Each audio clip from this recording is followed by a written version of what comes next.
Hi, good evening, everyone, and a very warm welcome to this Naukri Campus Expert Speak session with Anshuman Tiwari today. We are excited to see such a strong response from students across the colleges and all the disciplines today. And we really thank you from the Naukri Campus team to making the time to join us today.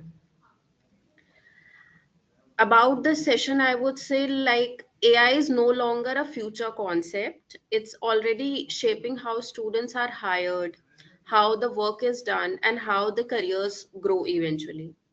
From AI based assessments to the workplace productivity tools, the expectations from the freshers are changing rapidly from the top companies.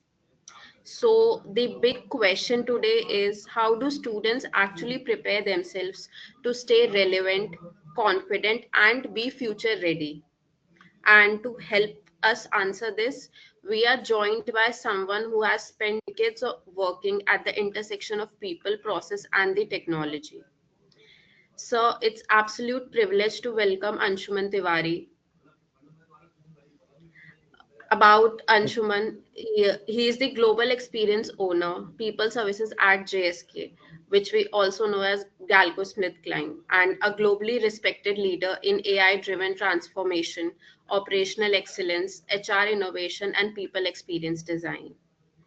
He brings in about 30 plus years of experience and has trained around 10,000 plus professionals, delivered around $250 million plus in business impact, and has spoken at more than 100 companies and institutions across 15 plus countries. Last but not the least, he has worked with organizations like GSK, DXC Technology, ISRO, Infosys, HSBC, HDFC Bank, and many more. He's also a LinkedIn top voice, the creator of the popular brick by brick philosophy, and currently working on a concept of career OS, a system driven approach to a career growth. Anshuman, we are thrilled to have you today with us. The stage is all yours. Thank you very much, Anna. And I am used to speaking when I can see people, but this is a strange one when I can't really see everyone. So, Anna, you will have to confirm whether you can see me and hear me well, Yes, so you are audible and we all can see you. and the slides also. Yes, the screen is also Good. visible. In spite of working in technology and process management, this is always a challenge to start on a good note in these kind of sessions. So we have approximately an hour, less than an hour now. What I intend to do, and those who are listening, first of all, thank you, and thank you to Naukri and Naukri Campus for giving me this opportunity to reach out to young minds. There's so much to learn. I'm actually looking forward to learn from your questions. Some questions have already come to me, which were pre-submitted, and I've tried to actually design the slides to answer these questions that have been submitted uh, earlier this week. That's what I usually try and do.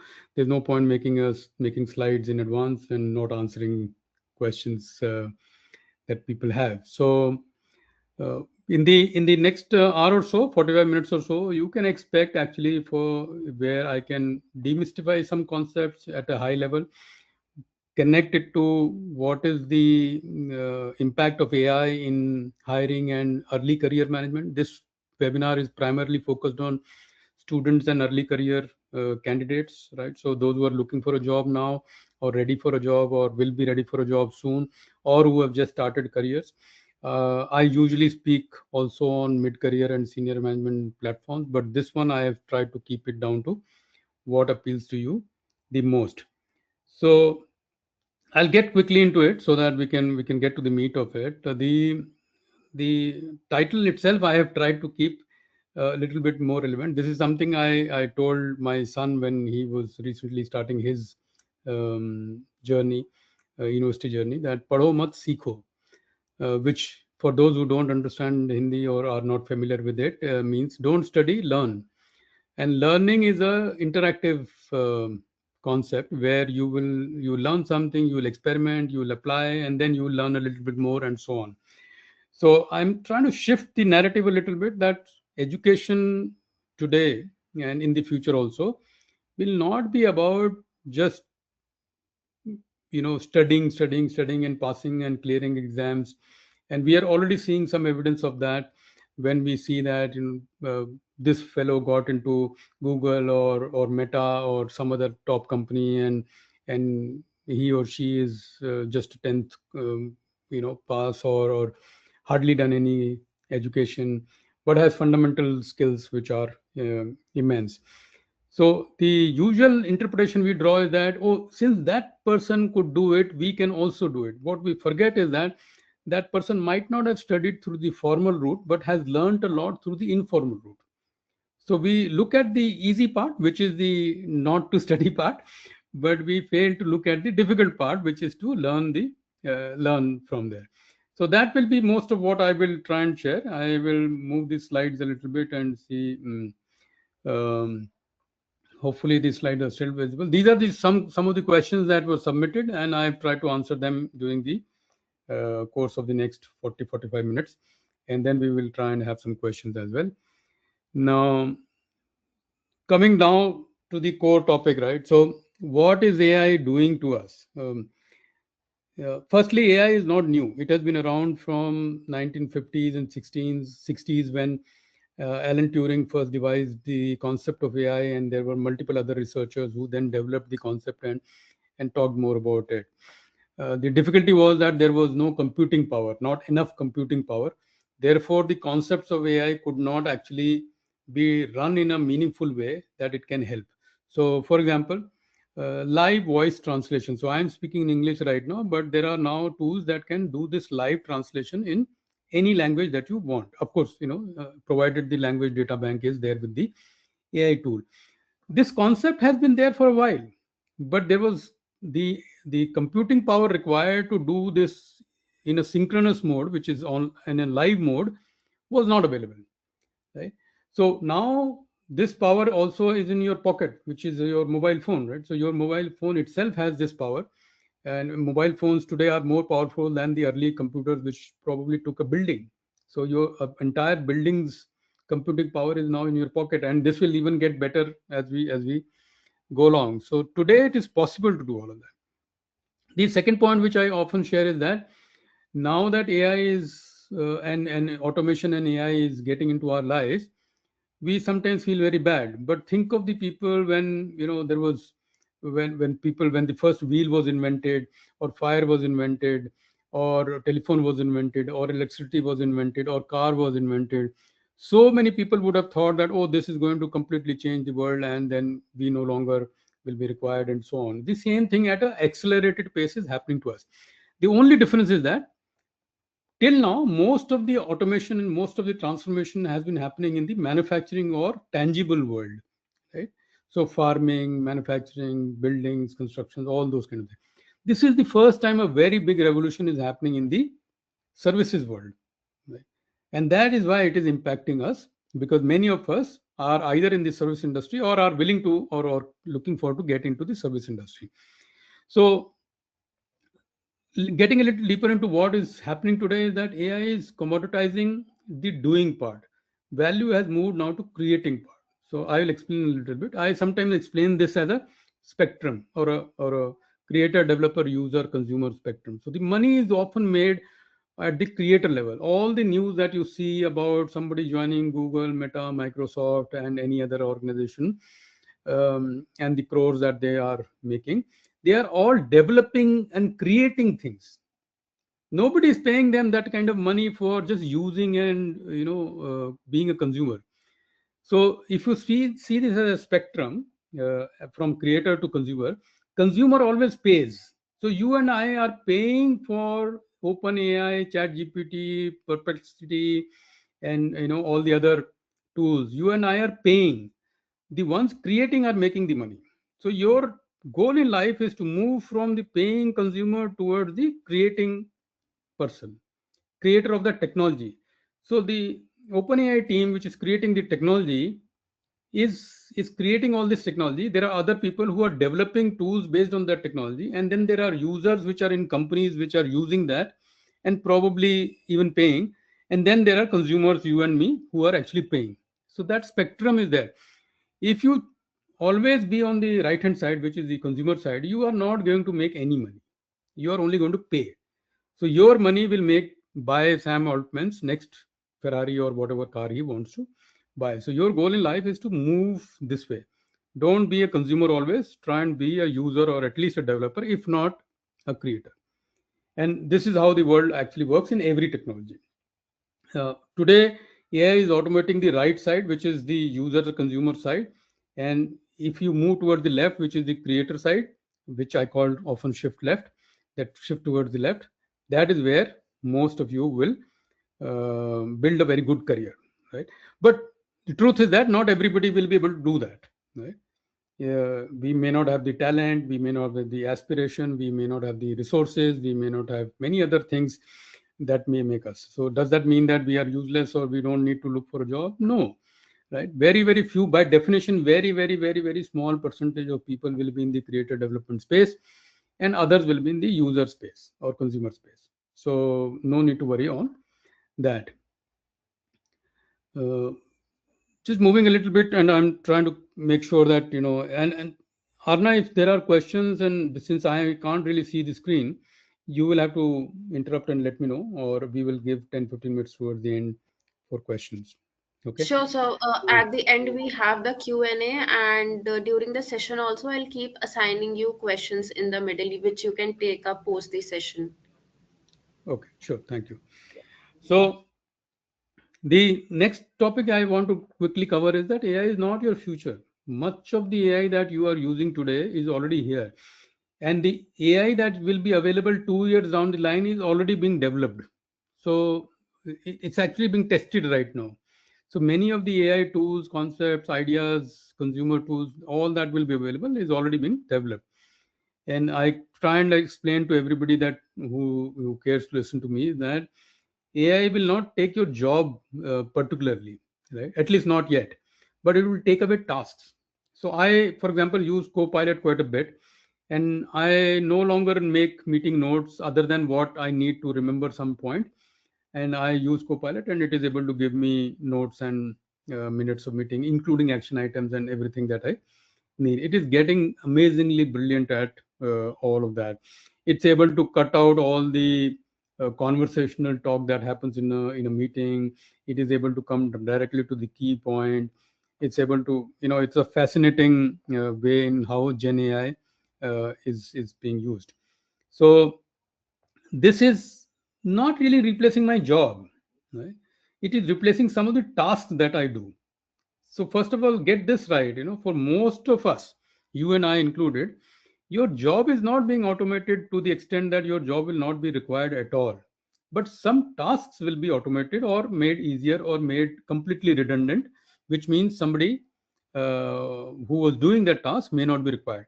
And these will be usually starting up, usually slightly lower end jobs which will be not required. So people who are making notes or just following up and those kind of roles will certainly go away. Right? And this happens in every industry, right? So when, for example, when pharmaceutical packaging became a big issue in the 50s and 60s, so many people who used to sell medicines on the counter by hand and by in small pouches and all were no longer required because all of this was done in factories. Then of course the factories were also offshored, so what was being produced in the country was now produced in some other country, right? Same thing is happening to the white collar work, which is the service industry. And this is the truth that you must accept. This has happened multiple times in recorded history, and it will happen more. It will be a little bit more maybe scary and stark than earlier. So AI is, for example, very good at repetition, research, summarizing, and all these kind of things, and maybe doing some deep research. But it cannot really decide for you. It can't show empathy. It is not very good as of now for context and those kind of things. And today's problem, it may not have a solution because it is built on a data bank which has previous days problem. Anyway, so I just want to give you the context so that you don't these days, there is a tendency that anything that you don't understand, you will say that, oh, this is AI. This is happening all around you. please be careful. You are intelligent, smart students, or early career professionals. Don't start calling AI or everything that you don't get as AI. Do some research and you will find out a little bit more. Um, what I'm seeing, and I'm quite involved in hiring. I work in HR now. Hiring is not yet human versus AI. So we are not yet seeing hiring of AI agents against humans. All the agents that we are hiring now or building now are to support humans. So it is not as doomsday as sometimes it is presented. The third point on this slide is the new super skill. So can you learn to learn? So this will be extremely important because my father started working in the same office, pretty much retired after, whatever, 35, 40 years from the same ministry or office that he was working in. And I'm sure many of your family members, senior members, did the same. My generation, I have already had 3 to 4 career switches, right? Proper career switch, not just job. I'm doing very different things today than I was doing at the start of my career, completely different. So that's a career shift. In your generation, maybe a career shift will happen every 5 years or 7 years, maybe 10 years. So you will easily have 5, 6, 7 career shifts in that time in your career, and your careers will also be longer because human longevity is in India increasing significantly. People will be alive and fit for longer, which means your careers will be longer. So you might be working for, let us say, 50 years. uh, if you are working for 50 years and every 5 years your career is going to change, do the maths. You will change 9 to 10 careers. If you're going to change 9 to 10 careers, the primary skill you need is the skill to learn. How can you quickly learn something? That is where AI will be absolutely fantastic because it can help you learn something new. So it's not all gloom and doom. Okay. Uh, quickly moving, just touching the topic, what is happening in hiring today is companies are no longer hiring for static skills, which go obsolete. So, for example, very low end activity like simple accounting or audio cleaning or editing or something, these kind of things are already being taken over by software. So I, for example, for some of my YouTube and LinkedIn videos, I use a software called Descript. It has multiple magic features which basically remove all the noise in the video, and essentially I have a very clean video. Earlier I would have to hire a either do myself or hire a editor. All that is not needed anymore. So many of those kind of things will become are already obsolete. So if you are looking for those kind of roles, then you are not going to get a job easily, right? Now the whole dynamic of hiring, and this was one of the questions that you all had submitted, is that earlier degrees and GPS scores and standard resumes were very valid, and today your skills are being tested, your learning mindset is being tested, and so on. I already know that in quite a few industries, people are giving case studies and people are giving actual problems for people to solve, to test whether they are skillful or not.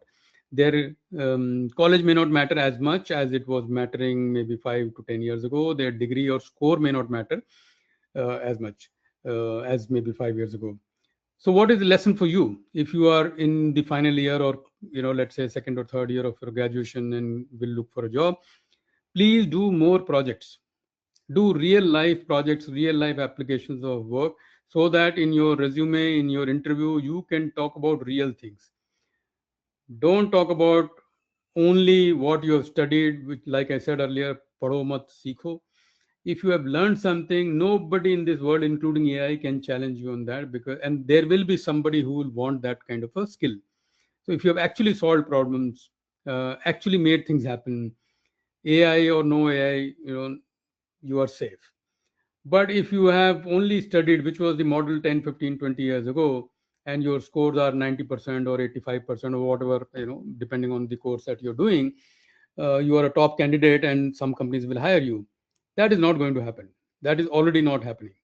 So I was never a topper in my class, and I am very happy now because people like me probably today will get better jobs because in my time, good score was a very good passport for getting a really good job.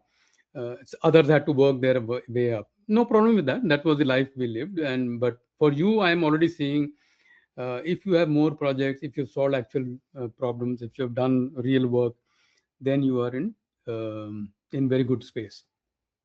Okay. I will switch the screen and see if there are any questions quickly.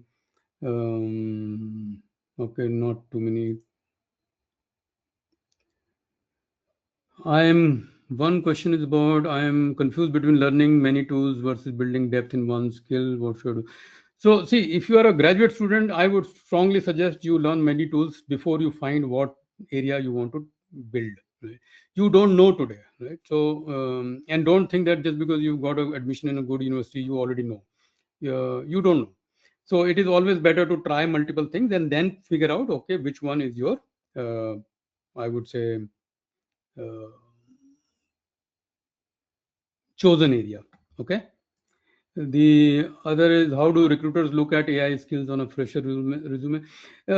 See, there will be some options if you have done some projects in development of AI tool. Usage of, see, if you are going to write, I'm a AI enthusiast and all, that is nonsense.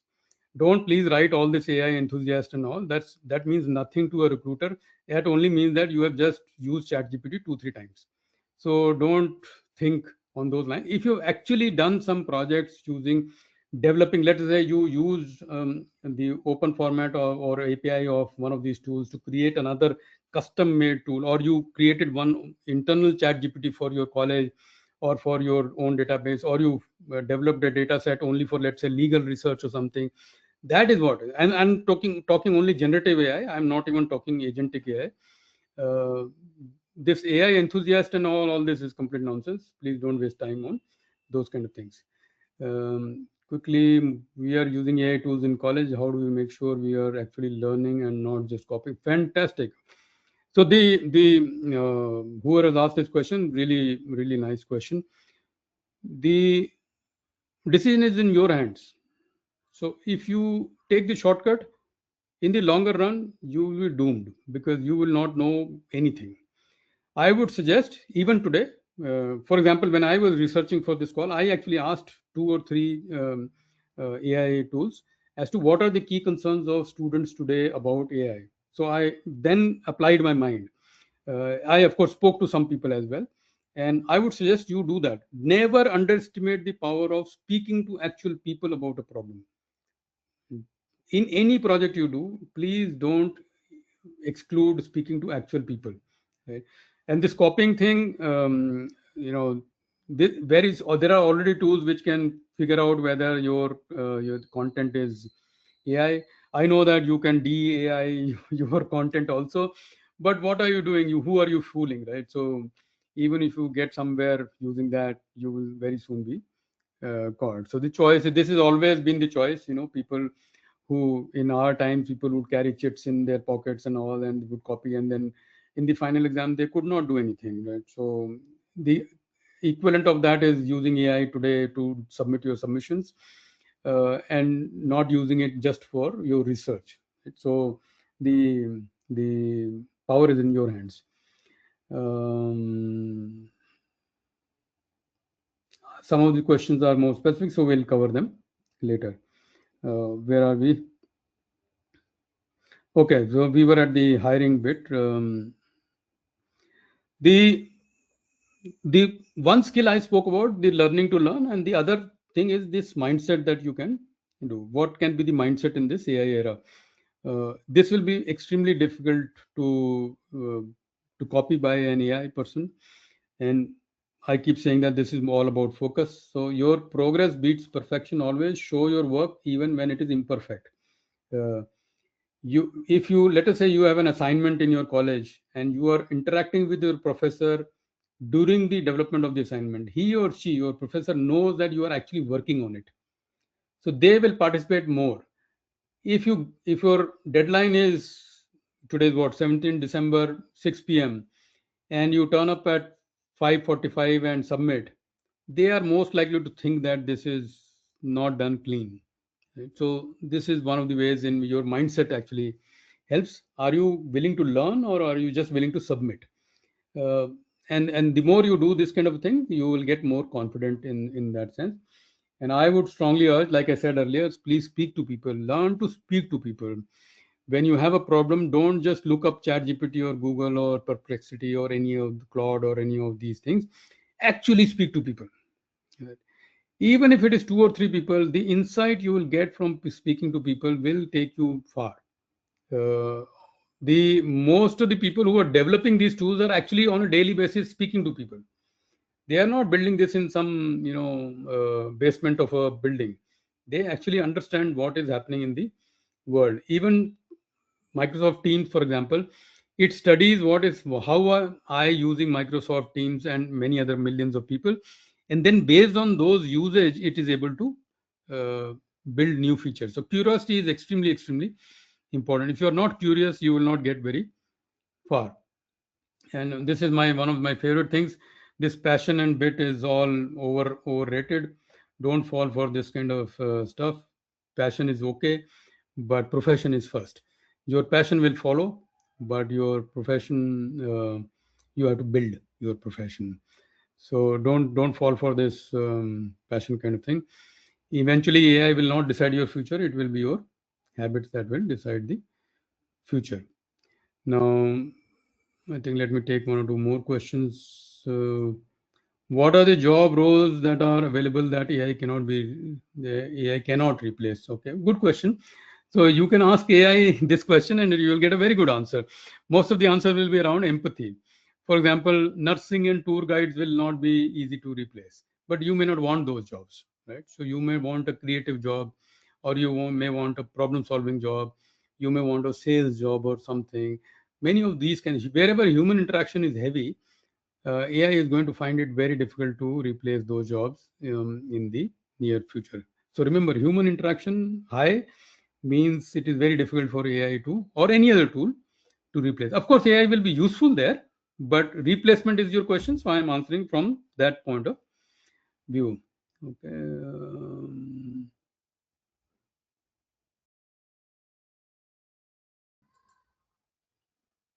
Your take on how everything is automated today and taking away jobs of LG. Of course, this will happen. Why do you think that what was happening 25 years ago will continue to happen forever? Every field changes. So what was possible 50 years ago was not needed 25 years ago, and we don't even think now, right? Have any of you washed clothes with hands? No. You travel 20 kilometers every day on foot? No. These things were normal 25, 30, 40 years ago. So every field changes. There is no right for software development people or developers to think that their career is going to be forever. I have been advising people, friends and families and students in my circle 5, 7, 8 years ago that don't go for software engineering or computer science unless you are really good at it, because that time is over. Many people listened. My two sons listened. Many others haven't listened. So this is going to happen. This is already happening, right? So please don't be surprised. Uh, okay. What are the skills that we need to develop so that we stay in the trend? So firstly, staying in the trend is a very nonsensical idea. You can never, this is like timing the market, right? So you can't time the market. But what are you good at, and what do you know? What can you spend time on? That is very important. So like I said, learning to learn. So be ready for multiple career changes, learning to run. That is extremely important. So, and of course, if you actually know how to interact with people, I think interaction with people will be a very core skill that will shape the next generation, because all this computer and AI and other bit will limit the lessons you can learn from interacting with people. And this generation actually is a little, I would say, reluctant to do that. So if you do that, you will actually do very well. Okay. So I'll go back to the slides so that I can make sure that I cover what I wanted to cover. Um, so I'm quite often called the brick by brick person on at least LinkedIn. That's because most of my posts and most of what I share on LinkedIn is about building brick by brick. So I will share something for you so that you can pick up what can you act on after this. So if you're listening today, or if you are listening to the recording a little later also, I would say that pick one skill to learn every 2-3 months. Right? So maybe writing, designing, coding, and 2-3 months is a number. It can be 3 or 6 months as well, depending on the complexity of the. Keep trying something new. It doesn't mean certification. Don't go only for certification. Learn something new within your space, so that your curious mind can be always active, because the 95% score and 93% and 91% is the same now, right? In fact, 75 and 95 will also be the same very soon.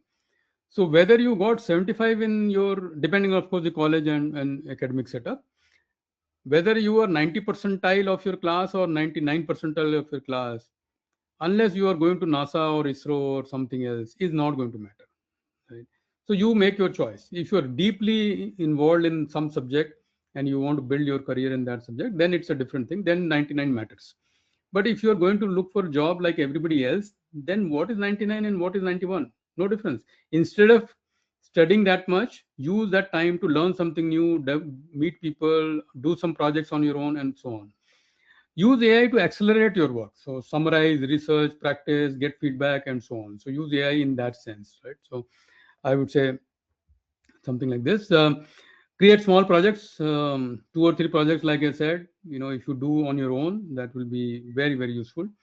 No need to become an expert right now. You are just in college. No need to worry about all that. That can wait. Of course, some of you will be an expert, and but they might not be attending this session. So you should be fine. And so that's my brick by brick approach. That approach, that you learn some new skill, you use AI to accelerate, you create small projects, add a brick every few months, or if not weeks, so that you can build a wall. So if you are in a 3-year course or a 4-year course, and some might be even in a 5-year course, consider every semester as a opportunity to add a brick to your career. What is the brick you have added this semester? Don't, not about the subjects, not about the papers only, because by the time your course ends and you are in the job market looking for job, you should be ready at that time to say that, oh, this fellow actually did 2 projects in applied AI and I was sleeping in my room, or I was not interested. um, you know the answer, right? So why get there? I have, some of you had asked for tools, so I have listed some of the tools that are quite useful. Of course, this is very, very small, and you can find a bigger list on any of the Gemini Pro, or Perplexity, or ChatGPT, or any of these kind of things. Apart from this, I listed some, not this one, but yeah. So these are some of the first two. I will strongly recommend Microsoft Learn and Google Grow. They offer free courses on AI, and many of them are fairly advanced courses. All of this is available free to learn. No need to pay, and you can do on your pace. If you are not going to learn, then please don't blame anybody else when you are not hired in your job interview. Right. You will have nothing to say in that job interview, because the biggest elephant in the room, the trend in the room is AI, and you have not done anything about it. This is available free. Rest of the others are more like, YouTube channels and all, which are also pretty good, very, very good. But the first two are actually courses, and they give you a certificate as well. So it's not like, just some YouTube video you watch and figure out. And they are from both Microsoft and Google. And if some of you have slightly additional money, I would suggest Coursera. Coursera for students is very, very cheap. You can get something, but these two also should be quite okay. So that was the prime thing. I wanted to focus on the questions. So let me go back to questions. I hope. Am I still sharing? No. Okay. So let me check some of the questions. So Arna, do I read the questions, and but I can't. I don't know who has asked that question, right? So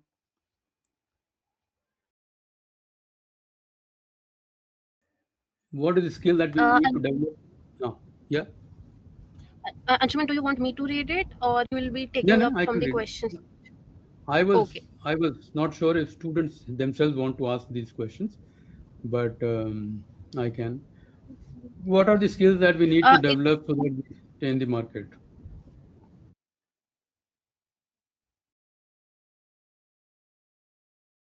Yeah, you wanted to say something, Anna? yeah, it's from the students only, and I have assigned them to you so that you Got can it. answer it during the session. हाँ, ठीक है. So this one I think broadly I've answered, but it's a good question that a the skill, the curiosity mindset you should have, the ability to learn quickly. Every semester you should be able to add something to your resume. Don't fall behind. Don't come to the final interview stage after 3 years, 4 years, and then realize that, oh, now that will be too late, right? So that is what I'm seeing in youngsters and job applicants today, is that they do a 3 year course or a 4 year course or sometimes even 5 years, and then in the last semester they want to do everything. This does not happen in any field of life, right? So you will have to uh, figure out a little bit that how can you do this in advance. So that is the primary skill.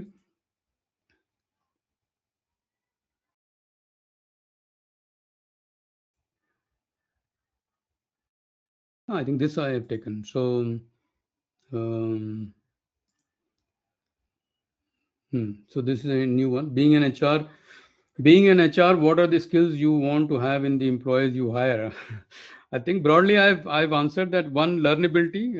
I do look for learnability quite a bit because I know that things are changing very rapidly. What everybody knows today may not be required tomorrow, or I can already find those kind of skills. So can students or people I'm interviewing show me that they have a very high learnability quotient? So that is extremely important, and that has to be demonstrated. You saying in the interview that, sir, I have very high learnability quotient, is nonsense. I'm not going to believe that. You show me some evidence. So in the 3 years, 5 years, every year, can you show me something that you have learned new or done new?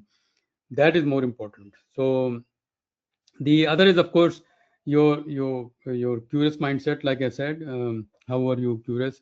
Third is problem solving, extremely important. So if you can solve problems, because all that will be very difficult for AI to do. In any profession you are, you will have to solve problems. um, I often talk about a formula called shine. So those who are listening even now can note down this formula. I did not include it in this slide, but I will share it with you now.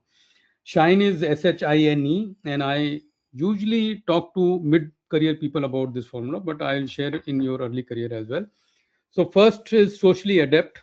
Socially adept means, are you social? So, see, before I go there, I'll explain that all of this conversation is for the 99% of common people.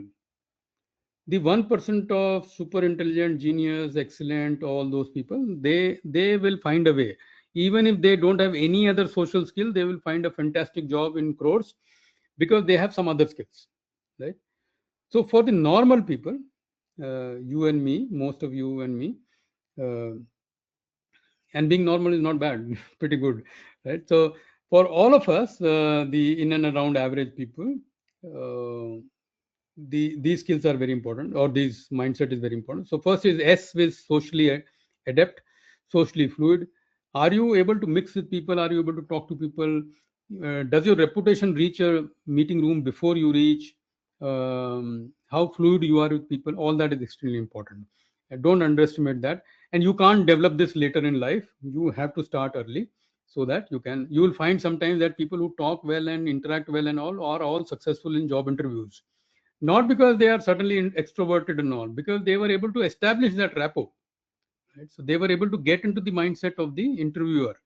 So don't resent that behavior, adopt that behavior. H, so S for socially fluid. H is for hardworking. Hardworking will never go out of fashion. Before you try all this smart work and all this, try hardworking. I is for taking initiative. Will you raise your hand for the next project in your college? Will you raise your hand for the next committee in your college? If you don't take initiative and think that this is somebody else's job, all your career and life, you will be then that somebody else. Nobody is going to look at you. People love people who can take initiative and do something more. N is to meet numbers. So N for numbers. So if you are in sales or any other profession, there will always be some numbers. Um, if you meet numbers, your career will keep going well. And E is for emotionally agile. So please understand that life will be very, very tough. And for your generation, it will be tougher than my generation. Each generation has slightly tougher. Of course, you will have more opportunities, but life will be very, very tough. If you are going to be extra emotionally sensitive, and if some boss, yells at you one day, and you take 2 days mental wellness leave and all that, um, you can then stay at home. Hmm. Of course, I'm this not saying that these things don't happen. There will be some genuine cases where will be some mental health or wellness will be important. But in the name of mental wellness and mental health, sometimes people just become oversensitive and don't take the rough and tough of the on the rumble of life. Is a school of hard knocks. So if you're not ready for those hard knocks, you will not get anywhere. It's a devil's circuit. So keep that in mind. Some more questions have been added. Uh, how do I find are these?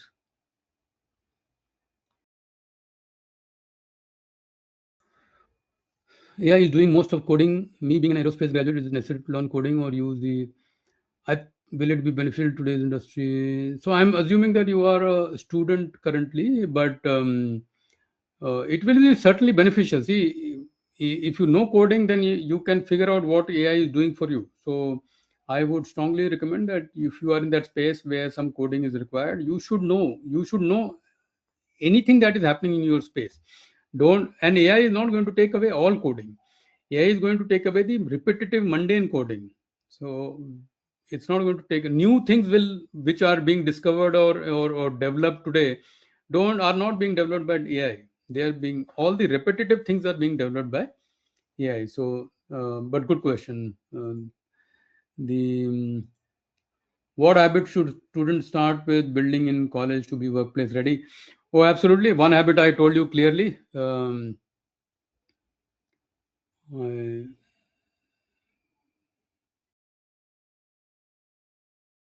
I'm getting an error message, Anna. Are you there?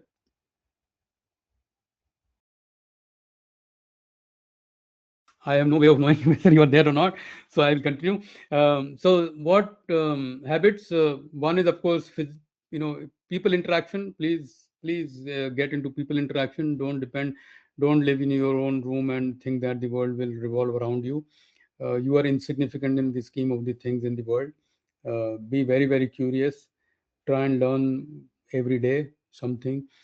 Definitely learn from people who have done a little bit more. Um they are not idiots that they have reached where they have reached. So these are some of the core habits that you can definitely adopt. Of course, there will be some specific habits like hard work and other things that I shared, which I'm sure you can manage. Very good question. Um, how can we tell if we are truly career ready and not just academically ready? You will know. You will get rejected in every interview, right? So,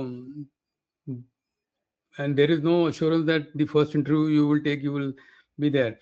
But deeper answer will be that if you've done projects, if you've done actual work, actual assignments, then you are more career ready than others. Whether that will convert into a job, I don't know, but you are definitely more career ready. So academically ready, if you are just looking for grades and just looking for that score, you know the answers, right? So it's not very difficult to answer this. You look around yourself, who are the people who are talking to you, what is driving you, is academics driving you or skills, then you will know. um, is it okay to use AI during interviews or something, or does it backfire? Okay. So it depends on where do you want to use. If you want to use to prepare, then very good, right? So I think that is very, very useful. The more you prepare, the better you are. But During the interview, there are some tools today which help you cheat during the interview. That the interviewer asking a question, and people even place their phone in front of them, and based on voice, the phone is able to do all that. All that is not going to help too much. People are doing it, and very soon it will get caught. So I would strongly recommend that do some hard work, do some research. Using AI for research is extremely useful, very very useful. I already said that for even preparing for this talk, I used some research on AI. But don't do it during the interview. Not fair. Um, I think, how will we measure AI? We don't have to measure AI. We are nobody to measure AI. This is a movement. This is a transformational movement. People who are investing the billions are measuring AI. You and I need not worry about measuring AI. So don't worry. Um, okay. So we don't seem to have any new question. I think I have covered everything. Sir, this course, how long or how many days? I am assuming that you are asking about the Google and Microsoft courses that I mentioned. Those are self-paced courses, so they each certificate is only a few hours. So each module is only a few hours, so it should not be very difficult to do. But they keep adding modules, so it is like you can keep adding modules, and you'll get a certificate for each module or completion for each module. So I think Google one goes to is for beginners. Microsoft also has an intermediate level also, so should not be very difficult.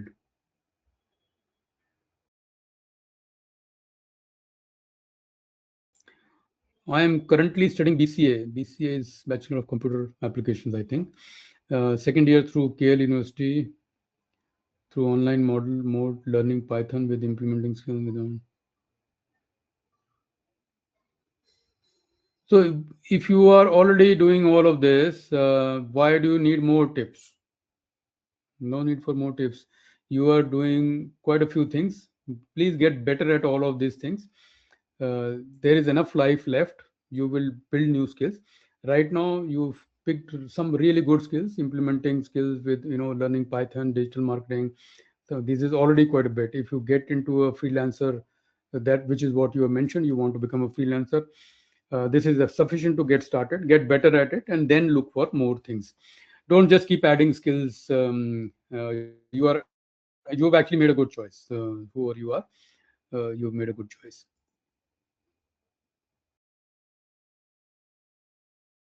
In my college, I didn't participate anything, so I don't know how to face interviewer in interview. So why are you asking a question now? It's too late. You can't replicate all of this. Um so very very difficult. If you didn't participate, and now you want to improve things, I would say that there will be some assignments that you did. Please pull out those assignments. Find out what role you played in that assignment, so that at least you can uh, create something out of nothing.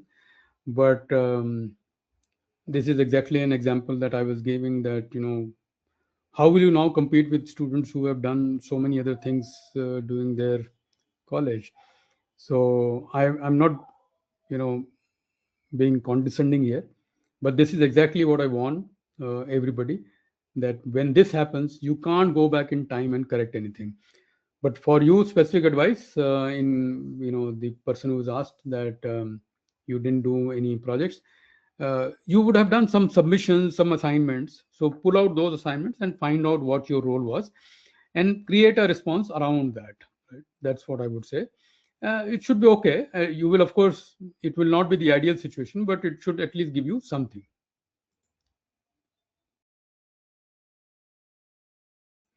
How can we interact with people? By interacting with people. It will be awkward, it will be difficult. If you are not in habit of interacting with people, it will be awkward. But can you talk to people in the lift? Can you talk to a watchman? Can you talk to a chairman? Do you raise your hand in class? Do you speak to teachers? Do you speak to other friends?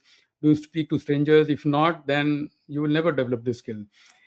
Please understand, for any skill that you want to develop, you have to start at the lowest ladder.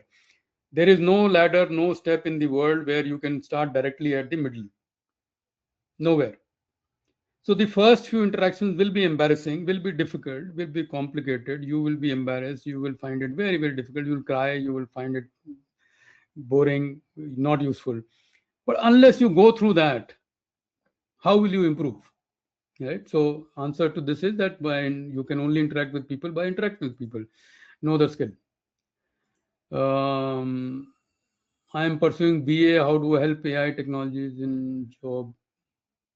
First of all, you should learn to write a proper question, my friend. This question doesn't mean anything to me, right? If this is how you are going to write your questions, then job is very, very difficult. Maybe English is not your first language, so I grant you that. If that is not the case, but whatever I could understand from your question is that if you are pursuing BA, how can AI technologies help? Depends on the job that you are looking for. See, AI is going to take over many fields, but depends on the job that you are looking for.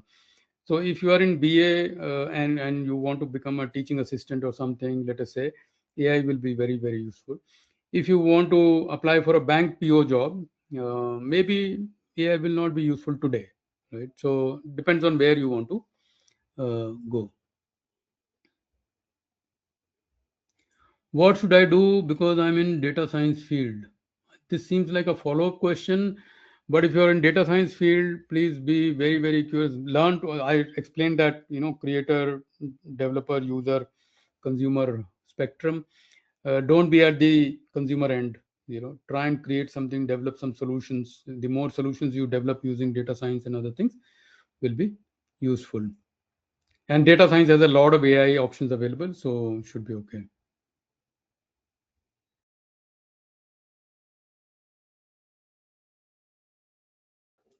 Give some real world applications of AI. So anyone who's asked this, you can ask AI to give real world examples.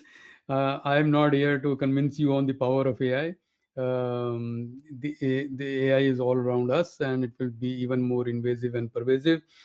If you are going to be skeptical and sitting on the sideline, not my job to convince you, my friend. Uh, Please find other ways to get convinced. Um, I think, Anna, I'm done with questions. I can't find any new questions. Is there any AI screening or shortlisting software in any company to select the candidate in the company? Yes and no. So yeah, good question. So there are tools that screen your resume and other things, but they are more used from keywords basis, right? So or if the recruiter says, the hiring manager says that I want a person who has done a project in the social sector in rural India, looking at disbursement of money to needy and poor and something of that kind. I'm just making this up. Um, then you can set the AI to look for, from the 5,000 candidates that have applied, look for 5 or 6, 10 candidates who have that kind of experience. Yes, that can be there. But the disadvantage of that is that you might miss out on some very interesting candidates.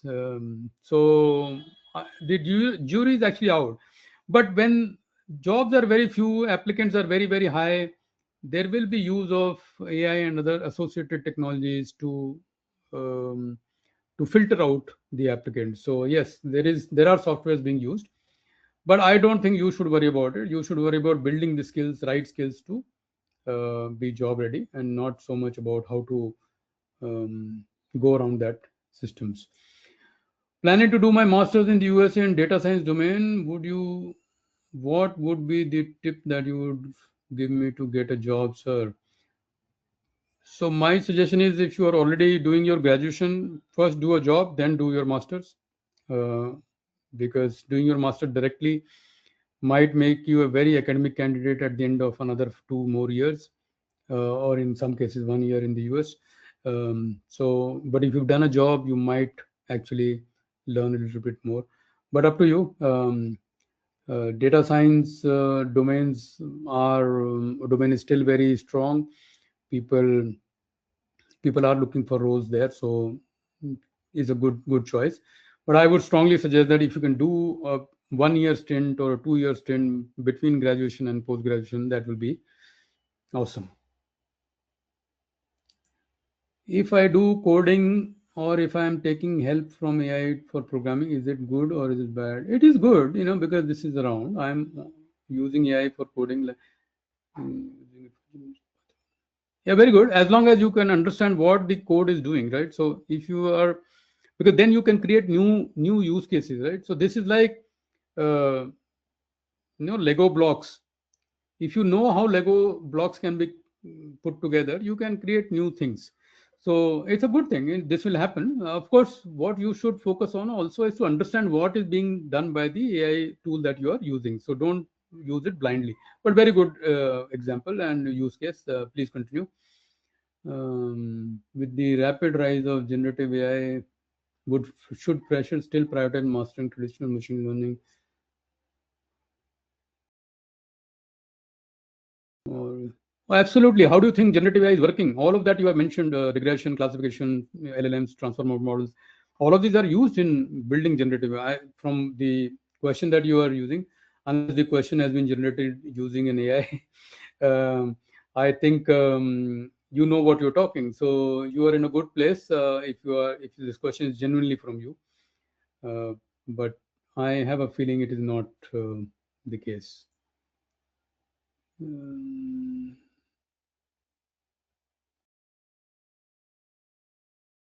So Arna, we are at time. I am happy to stay if there are more questions, but looks like I've covered. Yeah, hi Anshuman. Yes, yes, Yeah. all the questions are covered. I'm just rechecking. Yes, all the questions are covered. And thank you so much for this session, Anshumans. I'm really hoping that all the students have gotten all their doubts cleared and gained some amazing insights. We also had some really nice questions. And to all the students, please remember that the careers are not built overnight. They're built by brick through consistent learning, curiosity, and the right mindset. And this session will be available on Naukri Campus channel. So do keep an eye out on recording. And we'll be also uploading this session on YouTube. Thank you so much, Anshuman. So Really one appreciate one this. one quick point, actually two quick points, Arna, for students. So I hope my session did not clear all doubts. I hope it raised doubts. So unless people have curious mind and they want to now go and check many of the things that I said, it's not of much use. So I really hope that you have questions unanswered and you go and find those answers. And if any of you want to reach out to me, I'm quite active on LinkedIn. You can send me a message there. I should be able to answer. Of course, don't don't flood my inbox, but I do answer all messages that come to me. So it may take 2 or 3 days or maybe a week, but I will answer. Okay, thank you so much, Anshuman. And we'll be putting your LinkedIn handle on the YouTube comment section. We'll pin it. So anybody who has, and for anybody who's made this session very, very curious and you want to have more doubts, you can just reach out to Anshuman. And I really, really hope that everybody keeps on asking questions and they do really flood your inbox. Fantastic. Okay, thank you. Thank Thank you so you. much. Thanks everyone. All the best, guys. Bye bye. Bye bye.